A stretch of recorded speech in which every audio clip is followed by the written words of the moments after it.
All right, nerds. Today we're going to talk about ghillies.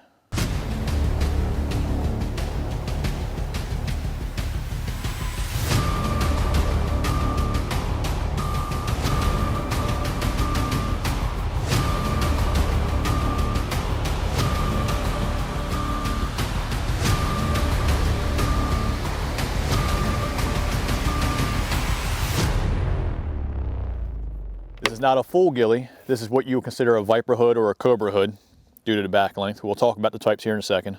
So this ghillie is made by our Canadian friends up north, Carcajou Tactical. We like it a lot. We've been using it for a couple months and it's worked really well for us. But this is what it looks like. I like it a lot. Type 1 is your traditional full ghillie. It'll be your full uniform top type, pants, a boonie with a veil on it that'll cover your rifle and whatever else you have in front of you when you're in a prone position or in a position, a firing point. There's cobra hoods, which usually are about this long, maybe a little bit longer. They have a back panel. And then there's viper hoods, which don't have the back panel. They cut off right about here. They're basically just here and up to the hood. Most are going to have a hood. Your full ghillies, your traditional full ghillies that are more like a uniform type are not going to have your hood, which is the importance of the veil that you make. And they're going to have full sleeves. Your viper hoods and your cobra hoods do not.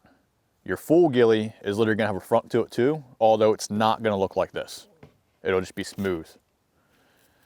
You want these to be a little bit thicker normally. This one's a lighter one, way more breathable, and it dries super fast. It's kind of nice. Because a lot of times when you're doing a stalk, you are getting wet and miserable. So having a quick drying thing is nice. But with a full ghillie, they're usually padded in the fronts and in the knees, on the legs, on the elbows, so that when you're low crawling for, half an hour, hours, days, you're not running through your material and ripping stuff and breaking it. So since we have this hood here today, we'll talk about this and how we set it up. You're going to want to get what we call jute or fake vegetation, basically is what it is. And you're going to want to put it and layer it on here. The general rule of thumb when doing this is you want about, 30, 40% fake veg. The rest you want real veg. There's a couple of methods to it. This is the method we like, which is paracord. You could use hair ties, rubber bands, whatever.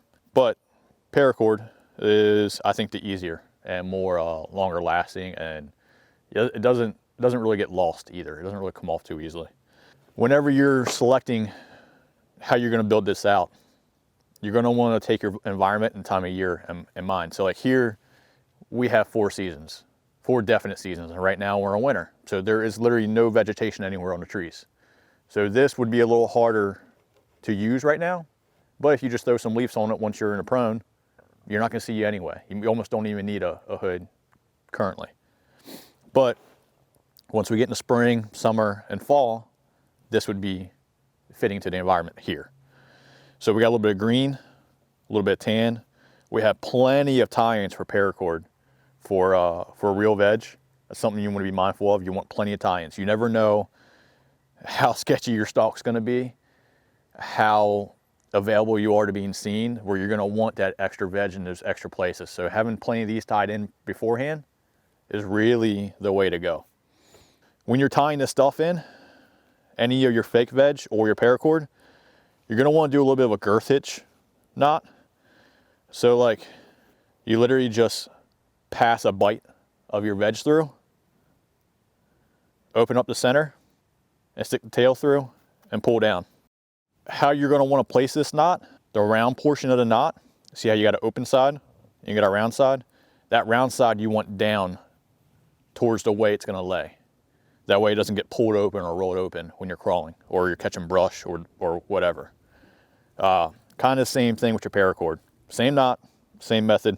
Just make sure you're picking material that matches your environment and you're not going too heavy on it.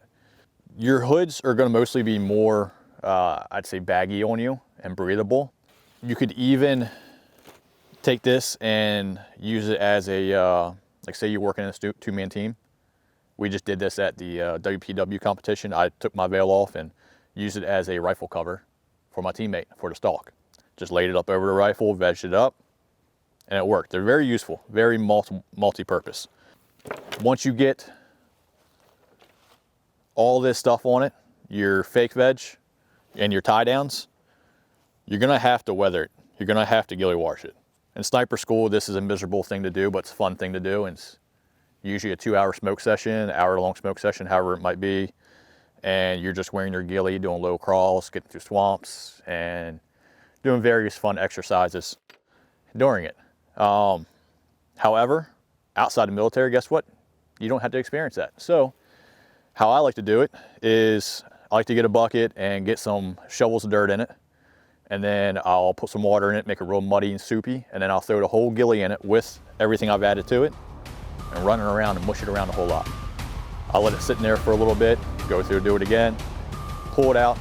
I'll take this and just drag it through, rub it in. If you have a four-wheeler or a lawnmower, if you have a gravel driveway and a way to attach it to the back of your vehicle, go ahead and drag it.